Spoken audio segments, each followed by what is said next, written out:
মাসের পর মাস পানিতে ডুবে আছে মুন্সিগঞ্জ মুক্তারপুর সড়কের পঞ্চসার এলাকা। সে খবর জানাতে সরাসরি যুক্ত হচ্ছেন রিপোর্টার নাসির উদ্দিন উজ্জ্বল।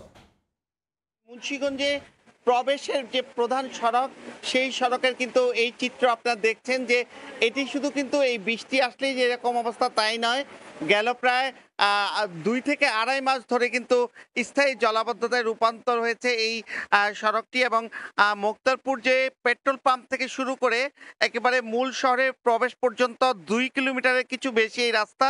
এটি কিন্তু আরসিসি রাস্তা এবং প্রায় 1 যুগ আগে তৈরি করা হয়েছে। সেই রাস্তাটি দিয়ে মানুষ ভালোই চলাচল করছিলেন, কিন্তু এই রাস্তার আশেপাশে যে পয় নিষ্কাশন ব্যবস্থা সেগুলো কিন্তু অপরিকল্পিত ভরাটের কারণে একেবারে বন্ধ হয়ে যায়। সে কারণে কিন্তু এই পানি এভাবে জমে থাকে এবং এই বৃষ্টির পানি ছাড়াও বিভিন্ন রকমের পানি যেগুলো আসে এগুলো জলাবদ্ধতায় রূপ নিয়েছে।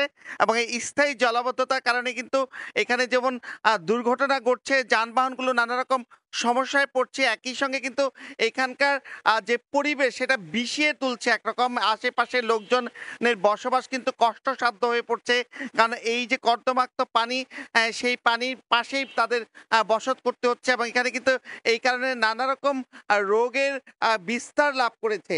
এবং এই এলজিডির যে রাস্তাটি, এলজিডি কর্তৃপক্ষ বলছেন যে এই 2 কিলোমিটার রাস্তার অন্তত 2টি পয়েন্টে 3 থেকে 400 মিটার কিন্তু এই পানিতে তলিয়ে থাকে। এবং তারা বলছেন যে এই ড্রেনেজ যে সিস্টেম সেটি করবার মতো জায়গা এখানে তারা পাচ্ছেন না। তবে স্থানীয়ভাবে যে খাল, বিল বা পুকুরগুলো ভরাট করা হয়েছে, সে পাশ দিয়ে কিভাবে পানি সরিয়ে নেওয়া যায় সেটি তারা চেষ্টা করছেন জানালেও বাস্তবে কিন্তু এর কোনো আমরা দৃশ্য দেখতে পাচ্ছি না। এবং মানুষজন বলছেন যে এই যে প্রাচীন সভ্যতার জনপদ, সেই জনপদের জেলা শহরের প্রবেশ পথের এই হালেই বোঝা যাচ্ছে আসলে এখানকার মানুষ কতটা ভোগান্তির মধ্যে রয়েছে। এবং এই সড়ক দিয়ে কিন্তু জেলার যে একমাত্র জেনারেল হাসপাতাল, সেই হাসপাতালে যাতায়াত করতে হয় এবং সেখানে রুগী নিয়ে যেতে হয়। এবং এই যে পানিতে তলিয়ে থাকা রাস্তা করে তাদের যাওয়ার ব্যাপারে কিন্তু নানা রকম সমস্যা হয়। অনেক সময় অ্যাম্বুলেন্স বিকল হয়ে পড়ে এই পানির মধ্যেই, এবং অন্যান্য যানবাহনগুলো কিন্তু যাত্রী সব পড়ে যায় উলটপালট হয়ে।